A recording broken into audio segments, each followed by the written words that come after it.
Absolutely Talks, empowering talent for global careers. Brought to you by Absolutely French, presented by Armel Pervin.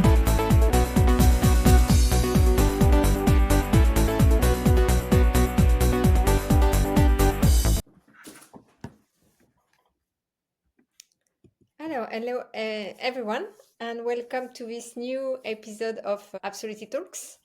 So, Absolutely Talks happen every first Friday of a month at 1 p.m. Each episode is dedicated to international mobility and expat partners, of course, to better understand their realities and improve global achievements. As usual, you are listening to us, so please feel free to share your testimonies and questions in comments already now, so we could have a questions at the end of the session or during the talk. That's what makes this a real live moment, so it's very important for us. Thank you.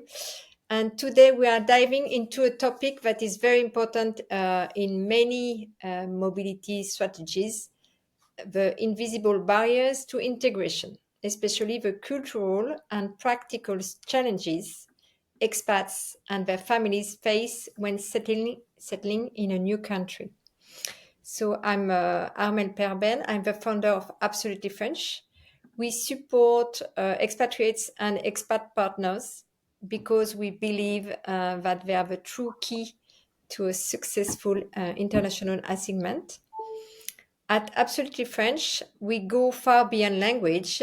For the past 10 years, we combine language learning, cultural decoding, and concrete life tools to help expats become autonomous quickly in Paris. And now we do it worldwide with our new training, Absolutely Ahead. Alors, we often talk about intercultural awareness, and yes, many companies already offer intercultural training.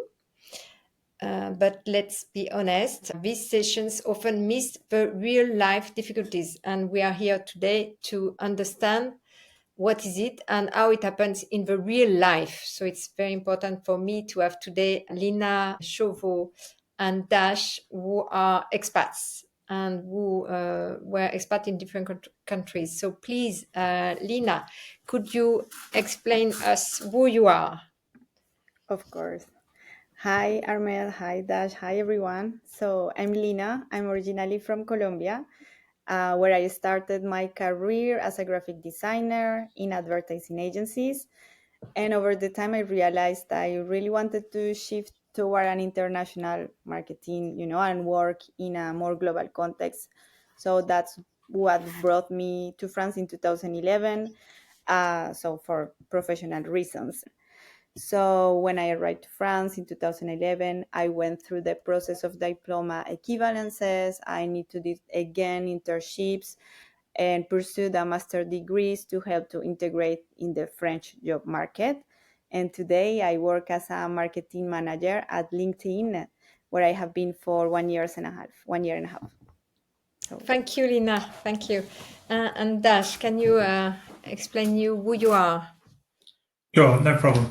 I'm Dash Swift. I'm Australian, and I'm now in Paris with my wife and my son, who is 6, and my daughter, who is 8, and we've been here since August last year, just after the Olympics.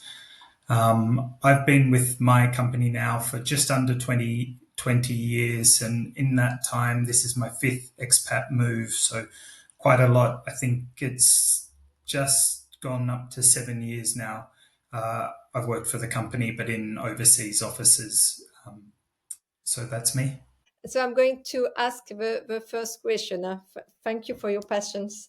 Lina, can you share one moment where you felt lost or confused due to cultural codes in the French workplace? Sure, Armel.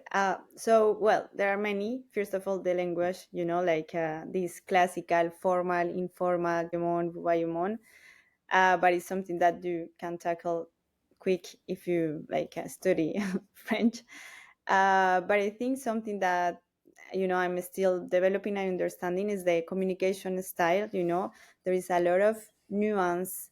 There is a lot of face or sounds or expressions that in France have a meaning, like side, just supiré, or yeah, you need to take care of your corporal body language as well. And so yeah, like sometimes you don't know if it is irony or is a compliment or is a polite disagreement. So this is the moment where I feel it's a fascinating part of the culture, and but also requires a constant observation and adaptation. So that's for me something difficult. Yeah, yeah. I think it's very difficult to understand this, small things that you can't explain really. It's really difficult to understand. Okay. Exactly. You mentioned to me when we were preparing the talk that how much things happen during cigarette breaks. Could you explain us why that surprised you? Of course, and I see Dash smiling, so I'm not the only one surprised. Yeah, so this is an unexpected cultural moment because, well, in Colombia or in general, I don't know if in the other countries they smoke that much, but here is like a ritual, And as I am a non-smoker, I found it surprising, like how often colleagues go to take this informal bonding, like breaks, and important related to work conversations happen. So I was like, okay, it made me realize that sometimes the real networking doesn't always happen full in meetings, but happens outside. So yeah, it's something that and now I'm assimilating. But it's definitely a new thing for an expat. Mm. You mean that people took decision during this time, or how?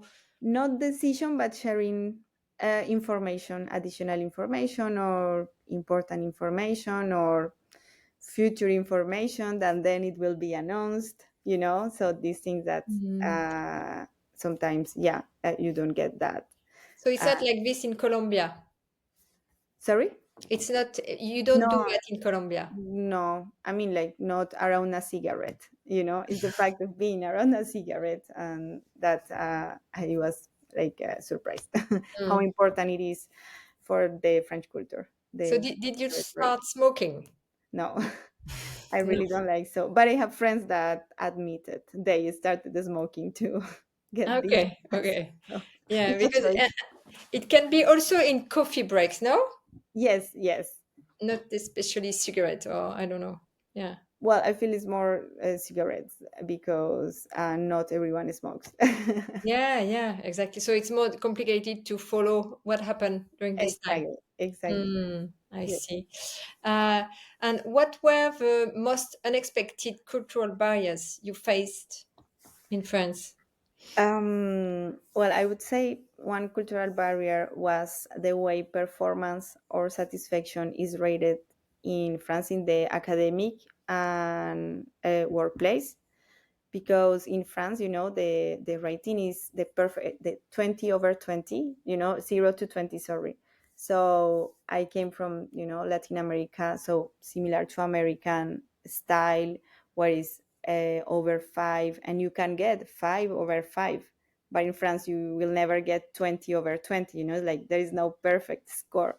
So in the school and then at work, like expecting to have a great grade, and it's like no, you should be happy of having 3 over 5. This is a good grade. Yes. Yes. So it's like, okay, something that at the beginning you don't realize that, oh, I put this effort and voila, 3 over 5 is a good rate. So, and actually in the professional, I work in marketing, and in a previous experience we were delivering trainings to customers in different countries, and in France after the event, people were super satisfied, and then when we asked them to fill out the form, like it's not possible for them to rate uh, over 10, like 10 over 10 or 20 over 20, no.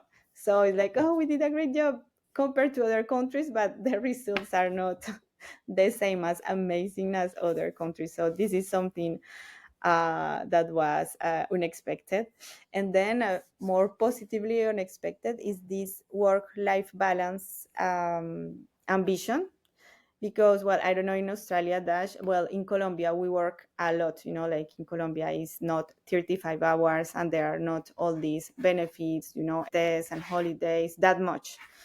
And so here, the fact of staying maybe late working or work a lot, it doesn't mean exactly that you are productive, and actually can be perceived as you need to improve your time management skills. So this is something that wasn't unexpected. Like you need to manage like personal and work life. Personal life and work time, and this like demonstrated. So this is something that unexpected, but I like, like I'm super happy having this opportunity and having this mindset of finding the right balance between both. Do you think that these challenges affect your confidence, sorry, or sense of belonging? A bit, my confidence, I won't lie, like so that feeling of, did I miss a subtle message, did I really understand, did I interpret correctly? Because in French, like, well, there is the language, there is the nuance. So sometimes I feel like, is it me? Oh no, it's a joke. Or sometimes like, no, it's the way this person communicates, and it's more normal, because everyone is used to this kind of communication.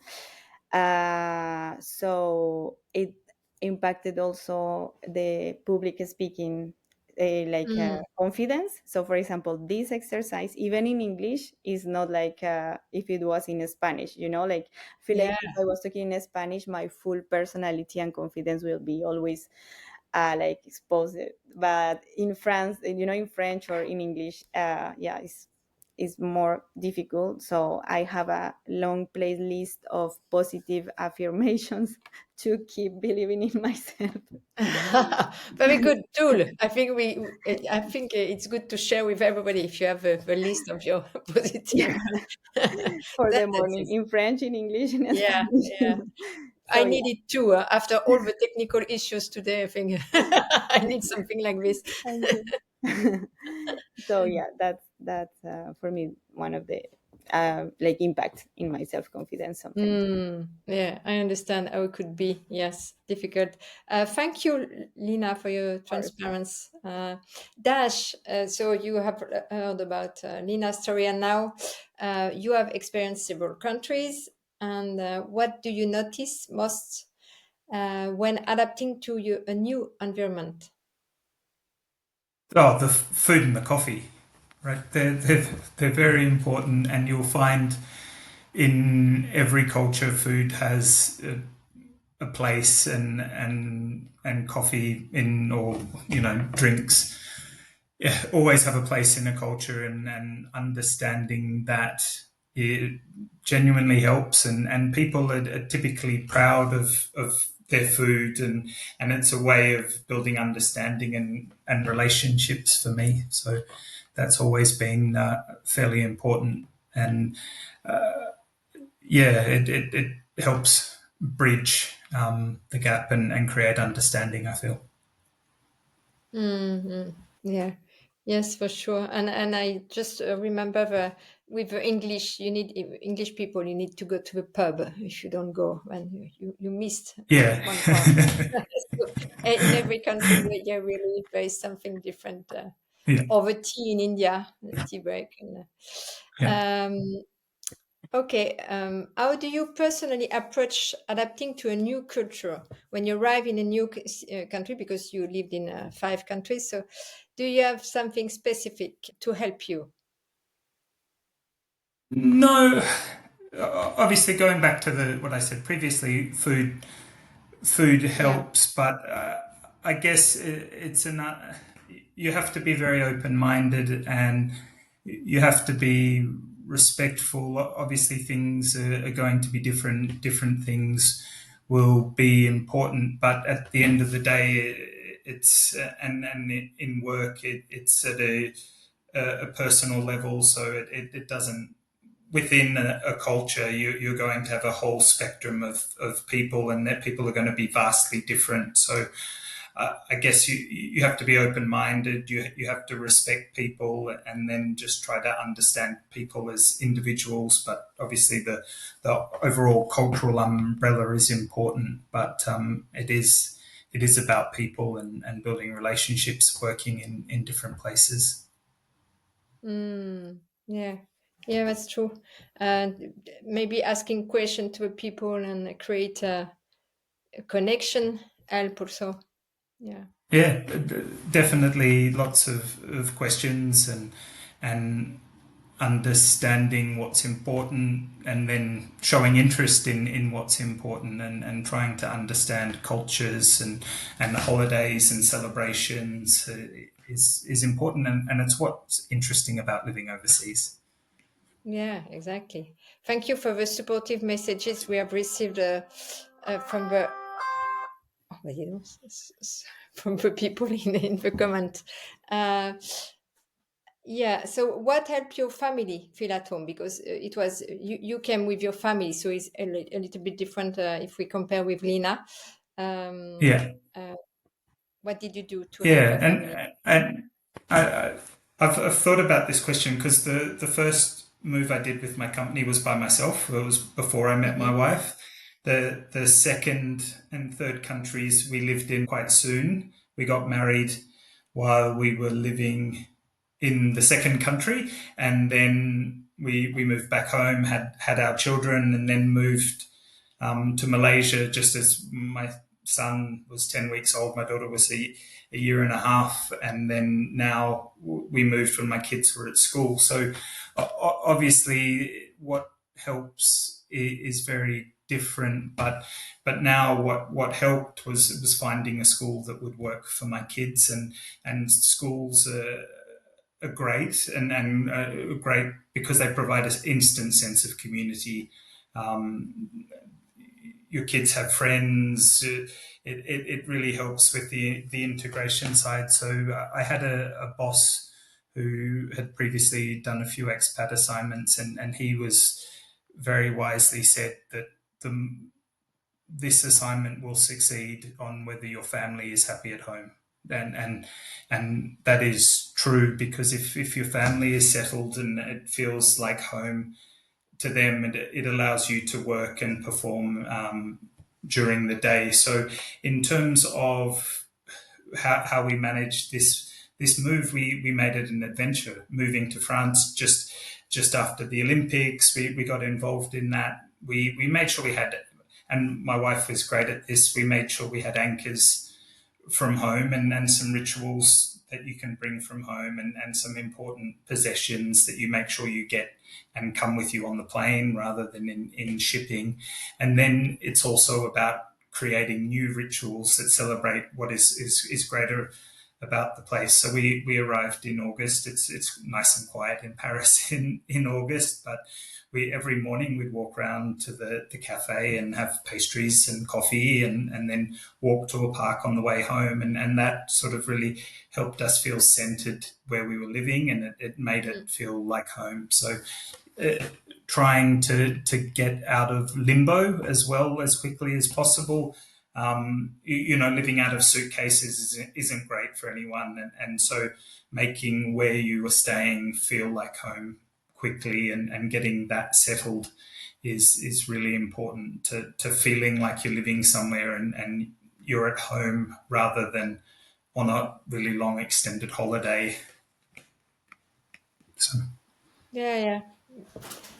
Thank you. Yeah, it's very. I think it's a good point. Feeling at home, just find your place and make your home, your new home here. How Yeah. do you do that, Lina?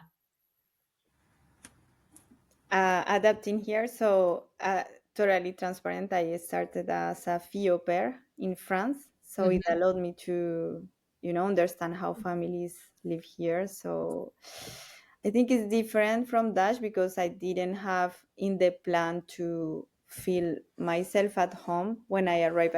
It was 1 year or 2 years, and then it was something that I started to enjoy, and then I decided to stay.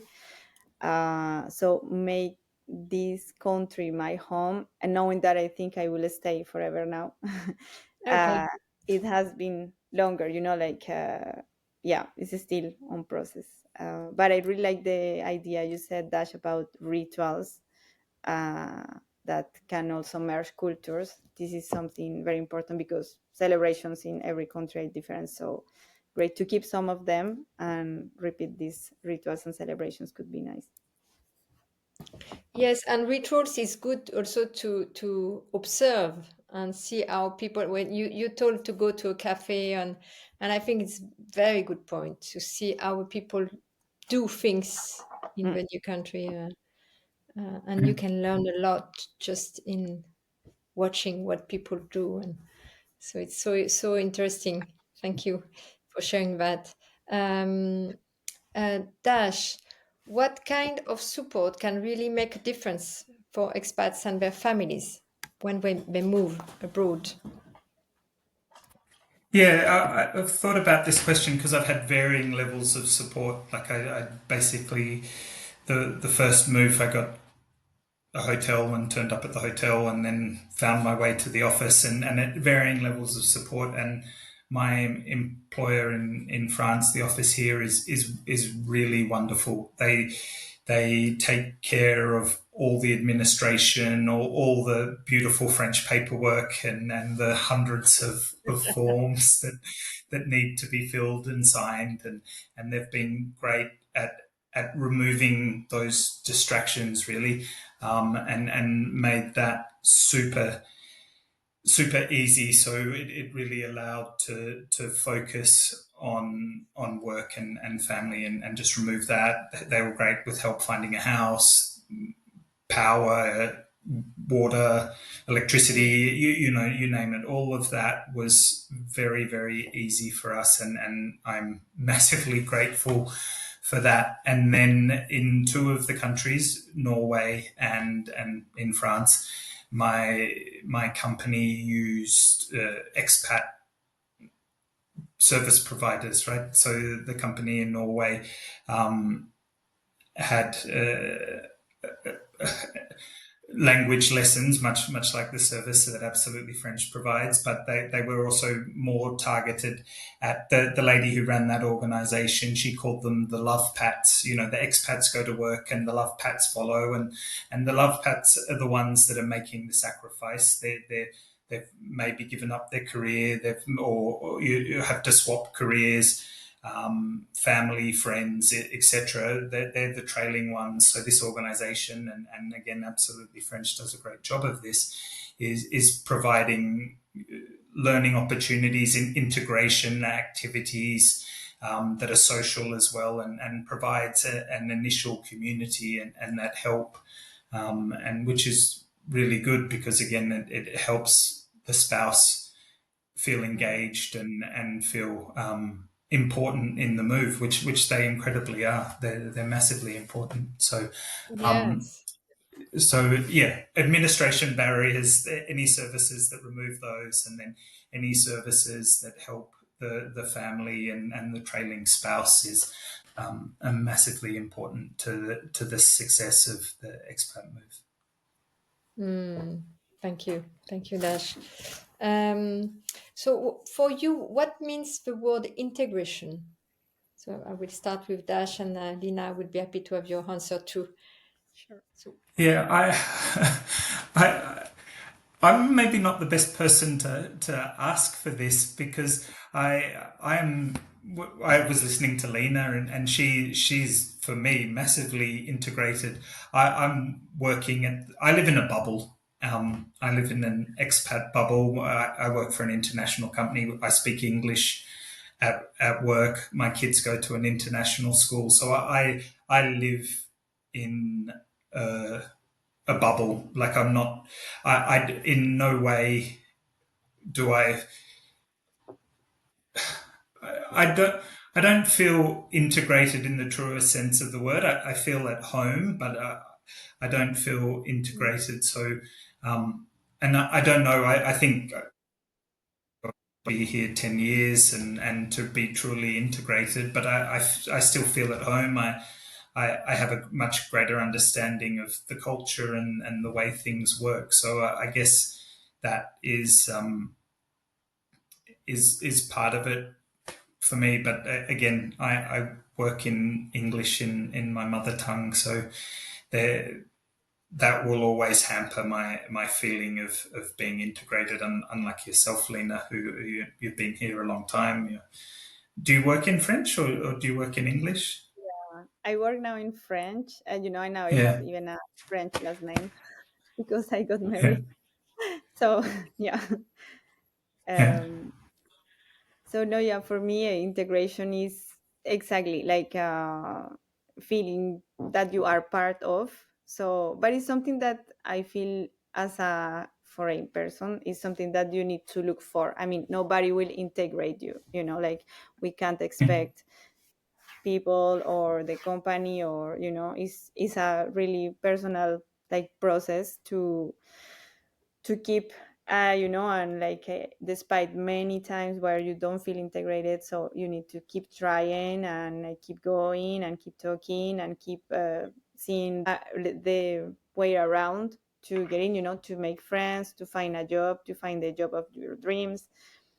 What you are saying about living in a bubble, I think I'm also living a small bubble because what I find for as a strategy for me at work to like thrive and feel like more easily integrated is that I've been always worked in international companies, American companies or UK companies. So by default, there is this diversity mindset, and we have calls in English. And, when I have the opportunity to speak in Spanish, I will do it. Um, because yes, I feel like to go deep 100% integrated with the French, it takes, for me, it will take even a lot of time. I have a kid 3 years old, and the same, I'm discovering how the school works, what are the grades that he needs to pass, like so many things that yeah, integration won't be never completed. But it's a long process.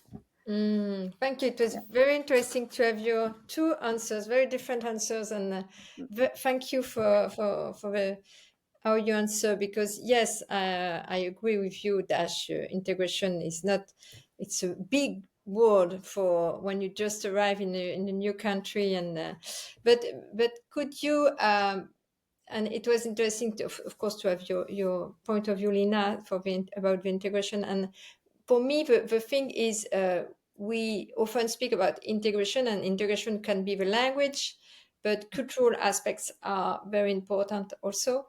And there is one thing that we always forget is the practical things. When you live in a new country and you don't know what you can do in your daily life, it's very complicated. And it just I wanted also to point that these practical aspects are very important in a new country, and I'm sure you have lived different experiences about that, and you could share about that. But we don't have much time, so I would like to have the people who are listening to us to send them their question if they have some question.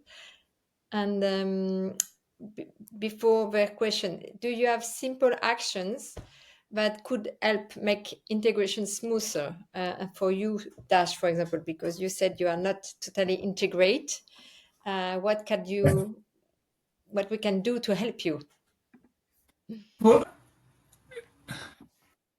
in the way your French classes are structured, they're not by accident. I went to a class and we pretended to call the doctor and make an appointment, and it's something I've had to do since. So it's there's the subtle ways of that, and that's again the micro level of integration. And when you said that, it made sense. And in Norway, the supermarkets have 15 different types of flour.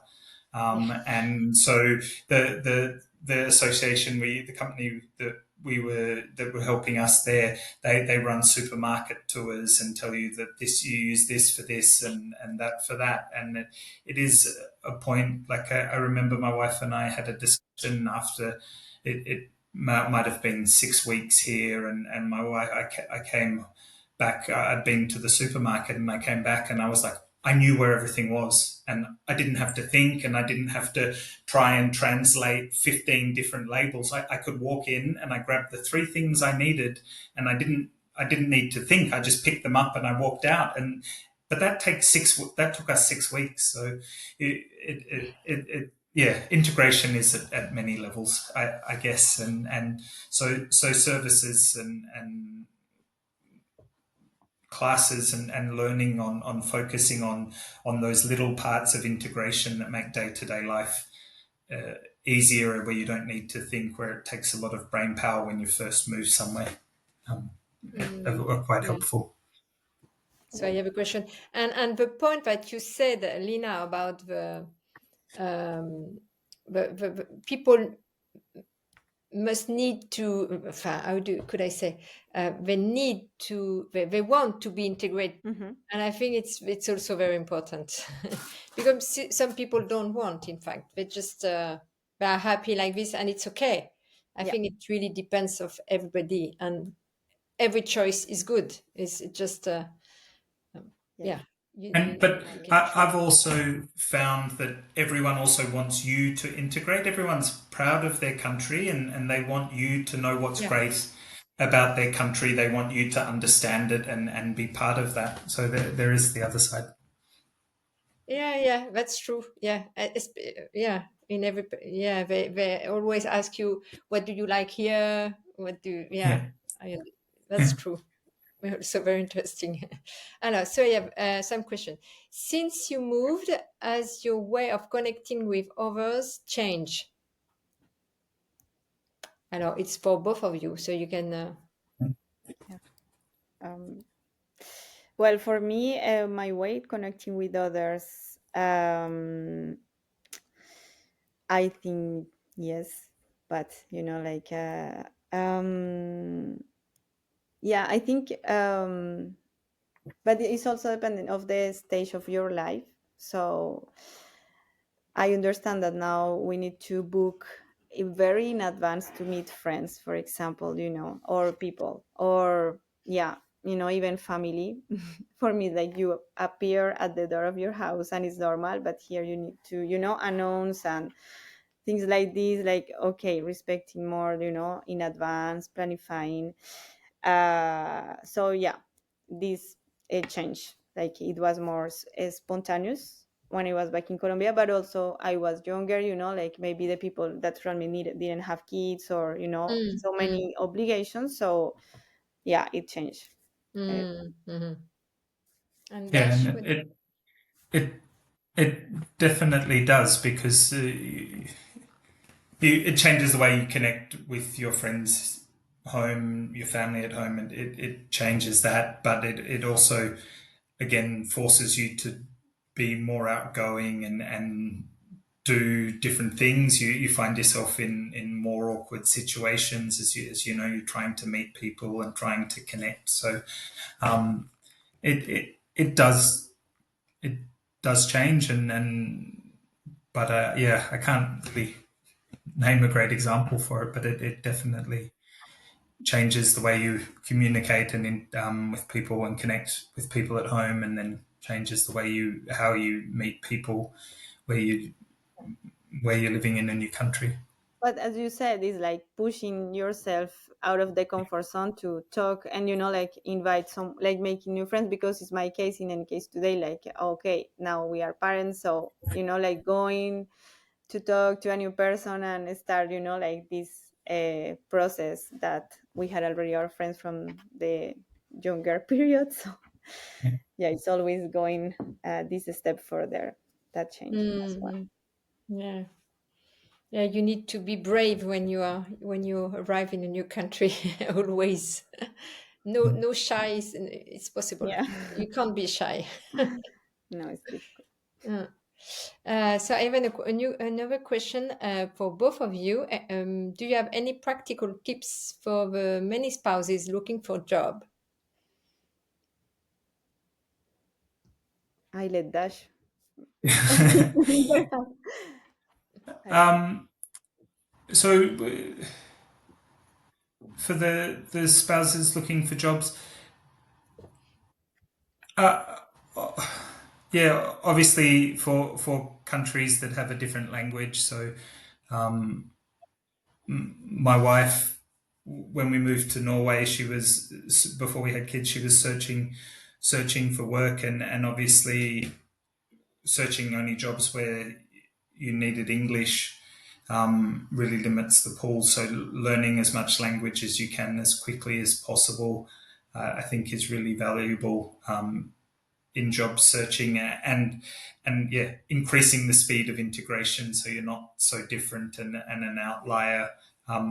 Targeting international companies as well, I think, helps. So no, Yeah, don't. I agree with targeting international Yeah, companies, me too. and also like enjoying the power of virtual networking. So it's not because I work at LinkedIn, but really it helps because, like it's the only way to start approaching people, that you can send a message, that you can create connections and a whole community if if someone wants. So this also helps. In France, for example, there are 31 million of members. So like there is a lot of people to reach out in France to start looking for a job or looking for opportunities.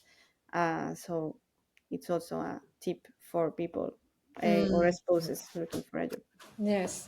And Sarah, because I know you, you can come on the next workshop on Wednesday. Someone is coming to recruit you.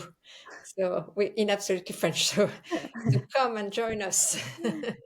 I think it would be a good workshop for you.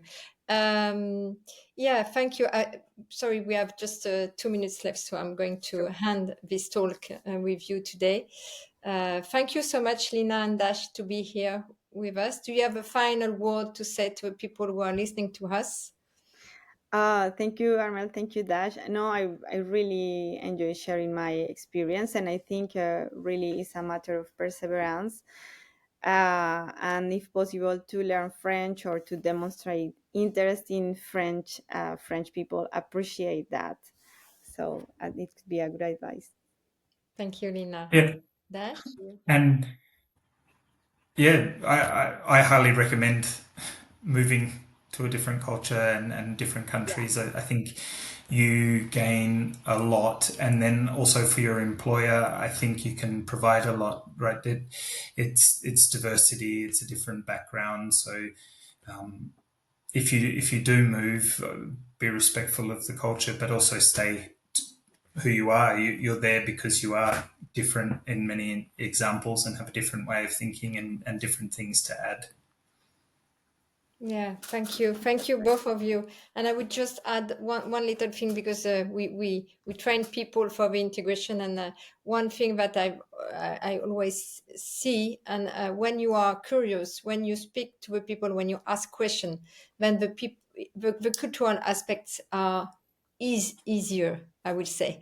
So be curious and be polite. It helps a lot in the integration process. Thank you for all of you. And the next talk is on the first Friday of the month, of course, at 1 p.m.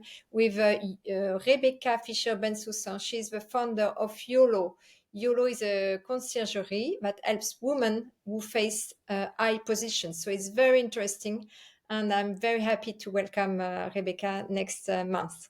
Thank you so much, Linda and Dash. And everything will be on YouTube and in podcast too. So you missed many parts today, so it will be it will be better to listen on podcast or YouTube. Thank you so much. Bye bye.